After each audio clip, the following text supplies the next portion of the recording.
Praise the lord. హల్లెలూయా. ప్రార్థన చేసుకుందామండి. మా పరమ తండ్రి, మహాపరిశుద్ధుడా, యెహోవా మా ప్రభువా, సైన్యములకు అధిపతి అయిన దేవా, తండ్రి మీకే స్తుతి స్తోత్రములు ప్రభువా. దయగలిగిన తండ్రి, కరుణామయుడా, మీకే వందనాలు, కృతజ్ఞతాస్తుతులు దేవా. మా లోకరక్షకుడా, మా ఘనమైన దేవా, అందరినీ సమానంగా ప్రేమించే మా ప్రేమామయుడా, మా ప్రియ స్నేహితుడా, మా యేసు ప్రభువా, మీకే ఎనలేని స్తుతి స్తోత్రముల తండ్రి. ప్రభువా, నిన్ను ప్రార్థించే వారి ముఖాలు చూడవు కానీ వారి హృదయాలను పరిశీలించే దేవుడువు తండ్రి.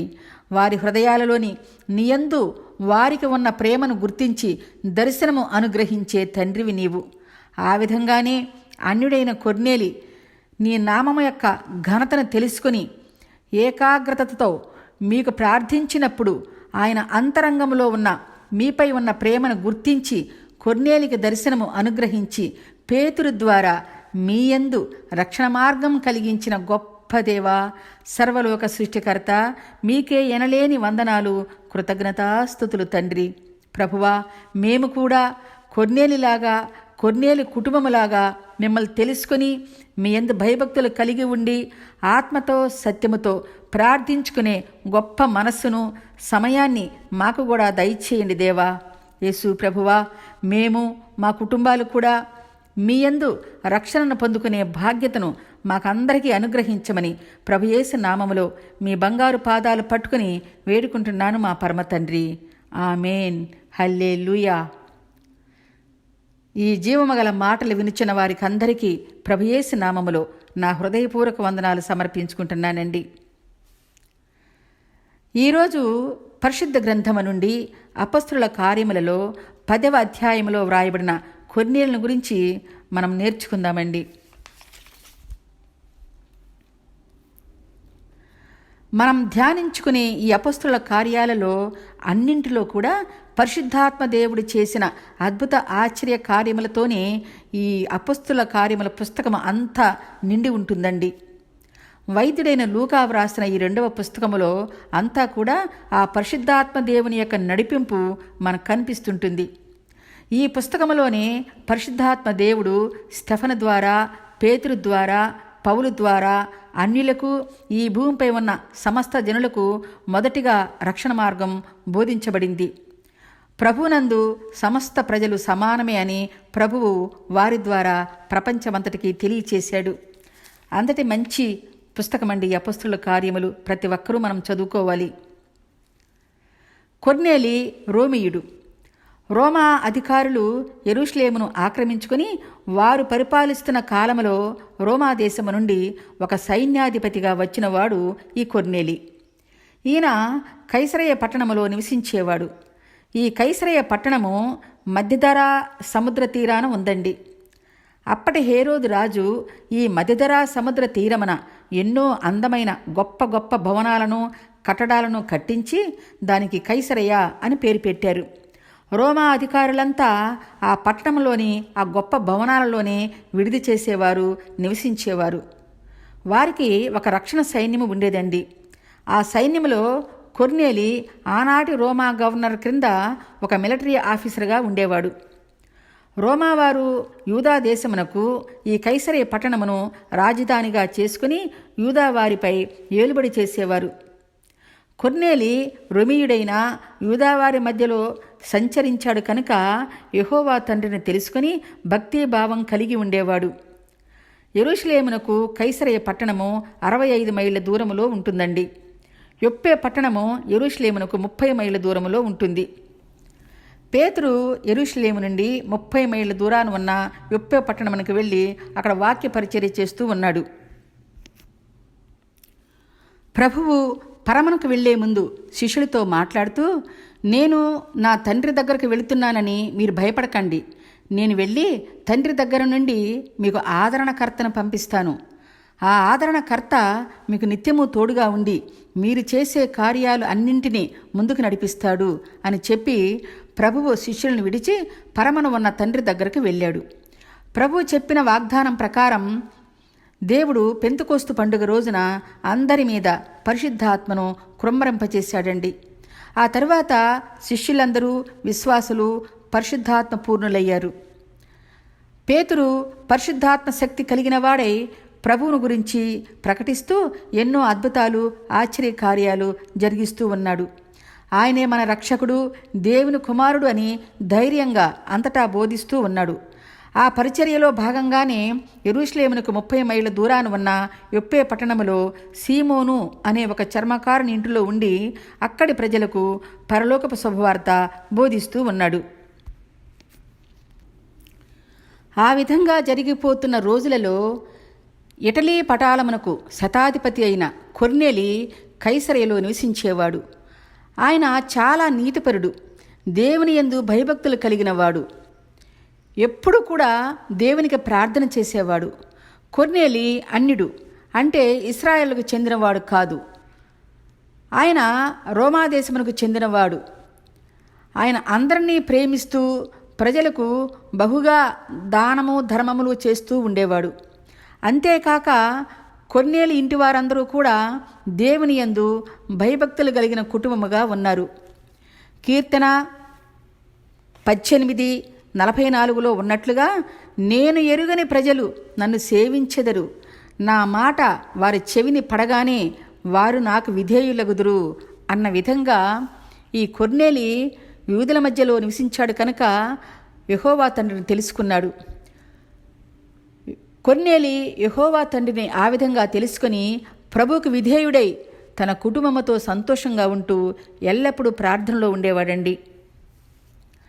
అదేవిధంగా కొర్నేలి ప్రార్థన చేసుకుంటూ ఉన్నప్పుడు పగలు 3 గంటల సమయంలో దేవుని దూత అతని దగ్గరకు వచ్చి కొర్నేలి అని పిలవటం జరిగింది. దేవదూత కొర్నేలి అని పిలవటం కొర్నేలికి కలిగిన దర్శనములో చూచాడండి. కొర్నేలి ఆ ప్రకాశమానమైన ఆ దేవుని దూత వైపు తేరి చూచి ముందుగా భయపడ్డాడు. ఆ తరువాత, ప్రభువా, నన్ను ఎందు నిమిత్తము పిలిచావు తండ్రి అని అడిగాడు. ఆ దూత మాట్లాడుతూ, కొర్నేలి, నీవు చేసే ప్రార్థనలు ధర్మకార్యములు అన్నీ దేవుని సన్నిధిలో జ్ఞాపకార్థముగా చేరాయి. నీవు ఇప్పుడు యొప్పేకు మనుష్యులను పంపించి చర్మకారుని ఇంటిలో బస చేసిన సీమోను అనే పేతురును పిలిపించు. సీమోను అనే చర్మకారుని ఇల్లు యొప్పే పట్టణములో సముద్ర తీరమున ఉంది. నీవు వెంటనే మనుషులను పంపి పేతురును నీ ఇంటికి పిలిపించు అని దూత అంతర్ధానమయ్యింది. నా నామము ఎరుగని వారిలో నుండి నా జీవవాక్యములు భూదిగంతముల వరకు ప్రకటింపచేస్తాను అని ప్రభువు చెప్పిన విధంగా అన్యుడైన ఈ కొర్నేలిని దేవుడు దర్శించి ఏర్పాటు చేసుకున్నాడండి. శతాధిపతి అయిన ఈ కొర్నేలి తన ఇంటి పనివారిలో నుండి 2 మనుషులను, ఎప్పుడూ కొర్నేలిని కనిపెట్టుకుని ఉండే ఒక నమ్మకమైన స్నేహితుడిని పిలిచి వారికి జరిగిన సంగతులన్నీ వివరించి వారిని యొప్పే పట్టణమునకు పంపించాడు. కొర్నేలిని నమ్మకముగా కనిపెట్టుకుని ఉండే ఆ సైనికుడు కూడా కొర్నేలిలాగా దేవుని యందు భక్తిపరుడుగా ఉండేవాడు. ఆ సైనికునితో పాటు ఇంట్లో పనిచేసే 2 మనుషులను కూడా పంపించాడు. కొర్నేలి ఆ సైనికులతో దేవుని దూతకు ఆయనకు మధ్య జరిగిన సంగతులు చెప్పినప్పుడు వారు శ్రద్ధగా విని కైసరయ నుండి 33 మైళ్ళ దూరాన ఉన్న యొప్పే పట్టణమునకు విశ్వాసముతో బయలుదేరారు.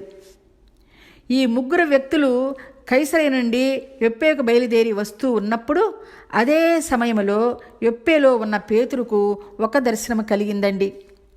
దేవుడు పేతురుకు చూపించిన ఈ దర్శనం గురించి మనం శ్రద్ధగా ధ్యానం చేసుకుందాము. అప్పట్లో ప్రభు శిష్యులందరూ ప్రభు సువార్త కానీ ప్రభువును గురించి కానీ ఒక యూదులకు మాత్రమే, ఇశ్రాయేలులకు మాత్రమే పరిమితం అనుకునేవారు.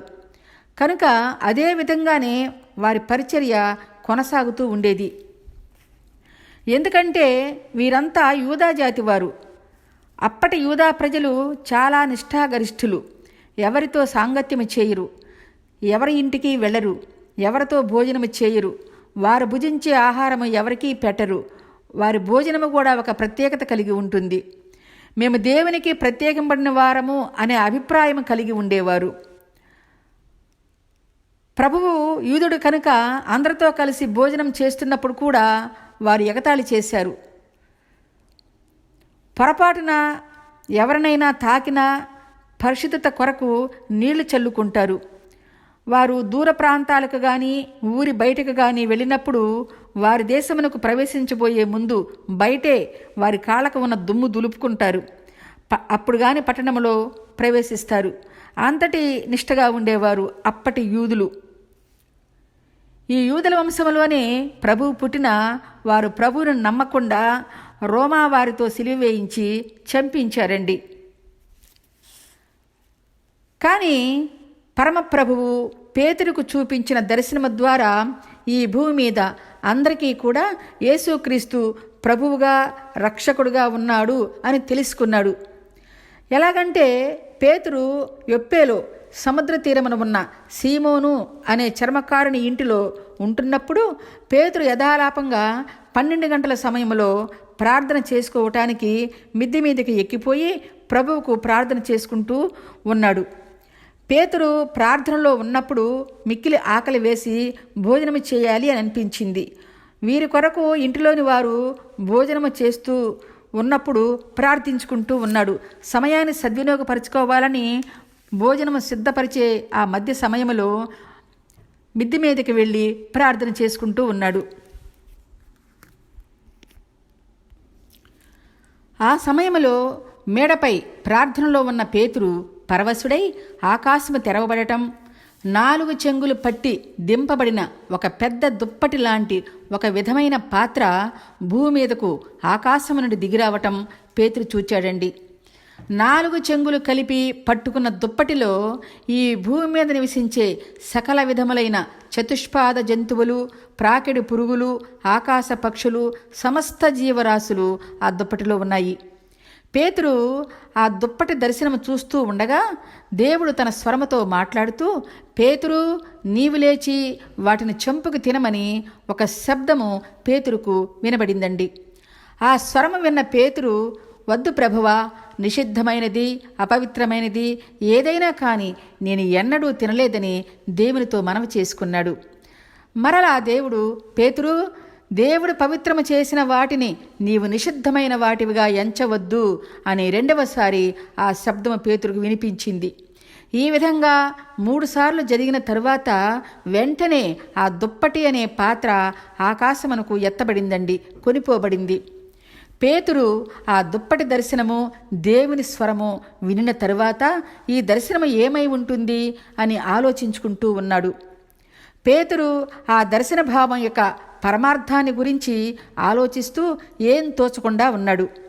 అంతలో అదే సమయంలో కైసరయ నుండి కొర్నేలి పంపించిన 3 మనుషులు సరిగ్గా వారింటి వాకిట ముందు నిలబడ్డారు. పేతురు అనే మారుపేరు గల సీమోను ఈ ఇంటిలో ఉన్నాడా అని అడుగుతూ ఉన్నారు. అదే సమయంలో పరిశుద్ధాత్మ దేవుడు పేతురుతో మాట్లాడి, పేతురు, నీవు లేచి క్రిందికి దిగి వెళ్ళు. ఇంటి వాకిటిలో 3 మనుషులు నిలిచి ఉన్నారు. వారు నిన్ను వెతుక్కుంటూ కైసరు నుండి వచ్చారు. వారిని నేనే నీ దగ్గరికి పంపించాను. నీవు ఏమీ సందేహింపకుండా వారితో వెళ్ళు అని ఆత్మదేవుడు పేతురుతో మాట్లాడటం జరిగిందండి. వెంటనే పేతురు క్రిందికి దిగివచ్చి వారిని చూచి, మీరు వెతుక్కుంటూ వచ్చిన ఆ సీమోను పేతురు నేనే. మీరు నా కోసం ఎందుకు వచ్చారు? అసలు కారణమేంటి అని పేతురు ఆ 3 మనుషులను అడిగినప్పుడు వారు కొర్నేలును గురించి, కొర్నేలికి దేవునికి మధ్య జరిగిన సంభాషణ గురించి తెలియపరిచారు. కొర్నేలి అనే నీతిమంతుడు కైసరులో నివసిస్తున్నాడు. అతడు దేవుని యందు భయభక్తులు కలిగినవాడు. ఆయన ఇటలీ పటాలమునకు శతాధిపతిగా ఉండి యూదాజనులందరిలో మంచి పేరు పొందినవాడు. ఆయన పగల 3 గంటలకు ప్రార్థించుకుంటూ ఉన్నప్పుడు పరిశుద్ధ దేవదూత దర్శనము అనుగ్రహించి, కొర్నేలి, యొప్పేలో సీమోను పేతురు ఉన్నాడు, ఆయన్ని నీ ఇంటికి పిలిపించు అని ఆ పరిశుద్ధ దేవదూత మా శతాధిపతికి తెలియపరిచింది. కనుక ఆ దూత ఆజ్ఞ ప్రకారం మా శతాధిపతి అయిన కొర్నేలి నిన్ను తీసుకుని రమ్మని మమ్మల్ని పంపించాడు అని వచ్చిన 3 పేతురుకు సంగతులన్నీ వివరంగా తెలియపరిచారండి. పేతురు వారిని ఇంటిలోనికి ఆహ్వానించి ఆతిథ్యమిచ్చాడు. పేతురు పరలోక దర్శనం పొందుకున్న తర్వాత ఆ దర్శనంలోని భావాన్ని వెంటనే అమలుపరిచాడు. కైసరి నుండి 33 మైళ్ళు ప్రయాణించి పేతురుని వెతుక్కుంటూ యొప్పేకి వచ్చిన అన్యులైన ఆ 3 మనుషులను సాదరంగా ఇంట్లోకి ఆహ్వానించి వారికి భోజనం పెట్టాడండి. వారికి ఆ రాత్రి బస ఏర్పాటు చేశాడు. ఒక యూదుడు మొదటిగా అన్యులను ఇంట్లోకి చేర్చుకొని ఆతిథ్యమిచ్చాడు. మరుసటి రోజు పేతురు యొప్పేలోని కొంతమంది సహోదరులు కలిసి వారితో కూడా కైసరకు ప్రయాణమయ్యి మరుసటి రోజుకు కైసరకు వచ్చారు. కైసరయలో ఉన్న కొర్నేలి తన బంధువులను ముఖ్యమైన స్నేహితులను తన ఇంటికి పిలిపించుకొని వారి ఇంటిలో పేతురు కొరకు కనిపెట్టుకొని ఎదురు చూస్తూ ఉన్నాడు. పేతురు ఇంటిలోనికి రాబోతుండగా కొర్నేలు పేతురుకు ఎదురుగా వెళ్ళి అతని పాదముల మీద పడి సాష్టాంగ నమస్కారం చేశాడండి. అంత గొప్ప శతాధిపతి అయిన కొర్నేలికి ఎంత తగ్గింపో మనం ఇక్కడ చూడగలుగుతాము. పేతురు వెంటనే, కొర్నేలి, ముందు నువ్వు లేచి నిలబడు, నేను కూడా నీలాంటి నరుడినే అని మాట్లాడుతూ పేతురు కొర్నేలును లేవనెత్తి ఇద్దరూ కలిసి మాట్లాడుకుంటూ ఇంటి లోపలికి వచ్చారు. ఇంటిలో ఎంతోమంది కూర్చుని ఉండటం గమనించాడు. సీమోని పేతురు కూర్చుని వారందరినీ పరిశీలనగా చూస్తూ, నేను యూదా జాతివాడను, అన్యజాతి వానితో సహవాసం చేయటం కానీ అట్టి వారిని ముట్టుకోవటం కానీ యూదునికి ధర్మము కాదు, అది మీకు కూడా తెలుసు. కానీ దేవుడు నాకు కలిగించిన దర్శనములో ఏ మనుష్యుడు నిషేధింపతగినవాడు కాదని, ఎవరిని అపవిత్రుడు అని చెప్పకూడదని నాకు దేవుడు తెలియపరిచి ఆత్మ ద్వారా మాట్లాడటం జరిగింది. కాబట్టి మీరు నన్ను పిలిచినప్పుడు ఏ ఆటంకము చెప్పకుండా ఇక్కడకు బయలుదేరి వచ్చాను. ఎందు నిమిత్తము ఏ కారణము చేత నన్ను పిలిపించారో దానిని గూర్చి నాకు తెలియపరచండి అని పేతురు అందరినీ చూస్తూ కొర్నేలుని అడిగాడు. అప్పుడు కొర్నేలి పేతురుతో మాట్లాడుతూ, 4 రోజుల క్రిందట నేను 3 గంటల సమయములో ప్రార్థించుకుంటూ ఉన్నప్పుడు ప్రకాశమానమైన వస్త్రములు ధరించి ఉన్న ఒక మనిషి నా ఎదుట నిలిచి, కొర్నేలి, నీ ప్రార్థన వినబడింది. నీవు చేసిన ధర్మకార్యములన్నీ దేవుని సముఖమునందు జ్ఞాపకార్థంగా ఉన్నాయి. కనుక నీవు యొప్పేకు మనుషుల్ని పంపించి సీమోను అనే పేతురుని పిలిపించు అని దేవదూత తెలియపరిచాడు. వెంటనే నేను నిన్ను పిలిపించాను. నీవు రావటం మాకు ఎంతో సంతోషం. ఆ ప్రభువు నీకు ఆజ్ఞాపించిన సంగతులన్నీ వినటానికి ఆసక్తి గలవారమై సంసిద్ధంగా మేమందరము దేవుని ఎదుట కూడి ఉన్నాము అని కొర్నేలికి కలిగిన దర్శనం గురించి అంతా పేతురుకు తెలియపరిచాడండి. పేతురు ఎంతో సంతోషించాడు. ఆ తర్వాత పేతురు తన నోరు తెరచి వారికి జీవవాక్యములు బోధింపచేశాడు. దేవుడు పక్షపాతి కాడని నేను నిజముగా తెలుసుకున్నాను. ఆయన ఎంత ప్రేమామయుడో నేను తెలుసుకున్నాను అని మాట్లాడుతూ, దేవుడు ఎలాంటి జనులలోనైనా ఆయన యందు భయభక్తులు కలిగి ఉండి నీతిగా నడుచుకునే వారిని, ఎవరినైనా ఎలాంటి వారినైనా ఆ దేవుడు అంగీకరిస్తాడు అని ఖచ్చితంగా చెప్పగలను. యేసుక్రీస్తు అందరికీ ప్రభువై ఉన్నాడు. పరమందున్న దేవుడు యేసుక్రీస్తుని ఈ భూమిపైకి పంపించి నశించిపోతున్న ఇశ్రాయేలు ప్రజల రక్షణ కొరకు సమాధానకరమైన సువార్తను ప్రకటింపచేశాడని ఇక్కడ ఉన్న మీకు అందరికీ తెలుసు. బాప్తిస్మిచ్చు యోహాను చేత యేసు బాప్తిసం పొందుకున్న తరువాత ఆకాశము తెరవబడి పావురాకారములో పరిశుద్ధాత్మ ప్రభువుపై వ్రాలినప్పుడు ప్రభువు పరిశుద్ధాత్మ పూర్ణుడయ్యాడు. దేవుడు నజరేయుడైన యేసును పరిశుద్ధాత్మతోనూ శక్తితోనూ అభిషేకించాడు. దేవుడు తన కుమారుడైన యేసుక్రీస్తుకు ఎల్లప్పుడూ తోడుగా ఉండి అపవాది అనే సాతాను చేత పీడింపబడే వారినందరినీ స్వస్థపరిచాడు.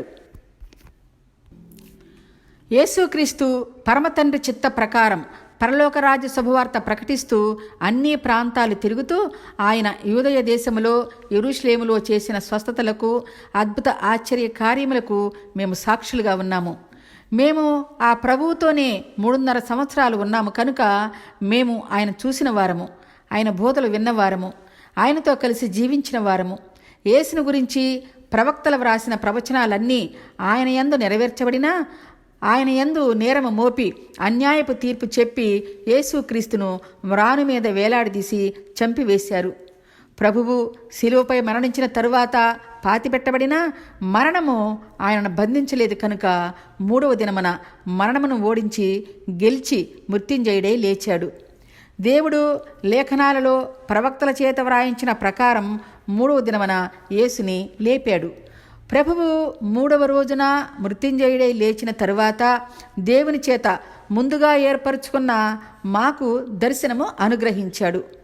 మేము ప్రభువుకు శిష్యులుగా ఉండి ఆయన వెంబడించిన వారము కనుక మాకు మాత్రమే ప్రత్యక్షముగా కనిపించాడు. ఆయనతో కలిసి మేము అన్నపానములు పుచ్చుకున్న వారము. ఆ పరమతండ్రి అయిన దేవుడు సజీవులకును మృతులకును న్యాయాధిపతిగా యేసుక్రీస్తును నియమించాడు. ఈయనే లోకరక్షకుడు. సర్వలోకమునకు వెళ్ళి సువార్త ప్రకటించండి అని ప్రభు మాకు ఆజ్ఞాపించి ఉన్నాడు. ప్రభువు చెప్పిన ఆజ్ఞ ప్రకారం మేము విన్నవాటిని కన్నవాటిని గురించి అంతటా తిరుగుతూ ప్రభు పరిచర్య చేస్తున్నాము. ప్రభువు కూడా మాకు ఆజ్ఞాపించిన విధంగా దృఢమైన సాక్ష్యాలతో ప్రభువును గురించి ప్రకటిస్తున్నాము. ప్రవక్తలు కూడా యేసుక్రీస్తుని గురించి లేఖనాలలో తెలియపరిచారు. ఆయన యందు విశ్వాసముంచువారు ఎవరైనా ఆయన నామమందే పాపక్షమాపణ పొందగలరు అని అనాది నుండి కూడా ప్రవక్తలందరూ సాక్ష్యము పలుకుచున్నారు అని దేవుని యొక్క శుభవార్త బోధిస్తూ ఉన్నాడండి. అక్కడ చేరిన వారందరికీ పేతురు యేసుక్రీస్తుని గురించి కూలంకషంగా అన్ని సంగతులు వివరంగా బోధించాడు. పేతురు ఇంకా బోధిస్తూ ఉన్నప్పుడు పేతురు మాటలు అత్యాసక్తితో వింటున్న వారందరి మీదకు పరిశుద్ధాత్మ దిగిందండి. యొప్పే నుండి పేతురుతో వచ్చిన విశ్వాసులందరూ వారి మీద పరిశుద్ధాత్మ వరము దిగిరావటం చూసి ఆశ్చర్యపోయారు. ఎందుకంటే వారు అన్యులు, దేవునిని ఎరుగనివారు.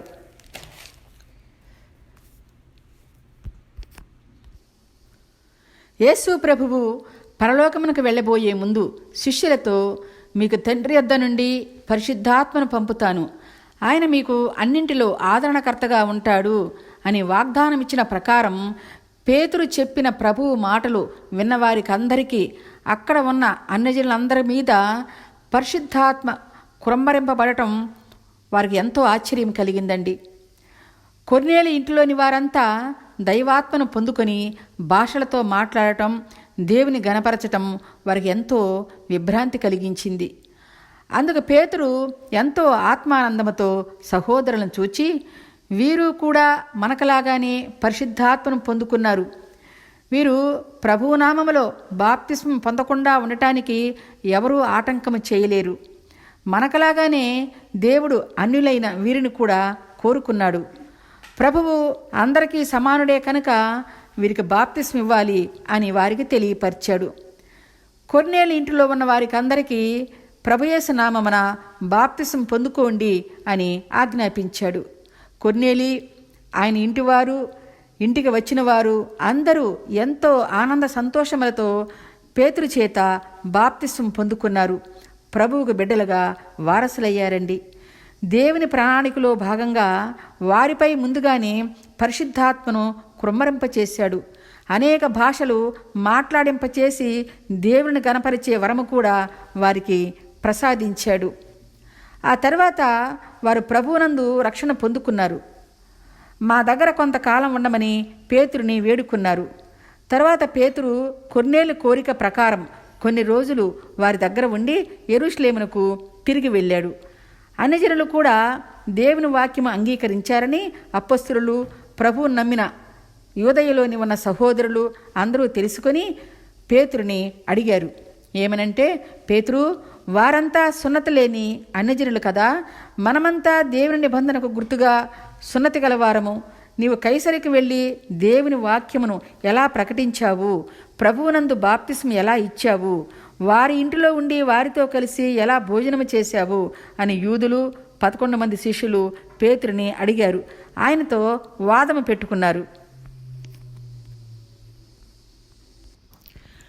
కొర్నేలుని గురించి 2వ భాగంగా మరలా మనం ధ్యానం చేసుకుందామండి. హల్లెలూయా, ఆమేన్.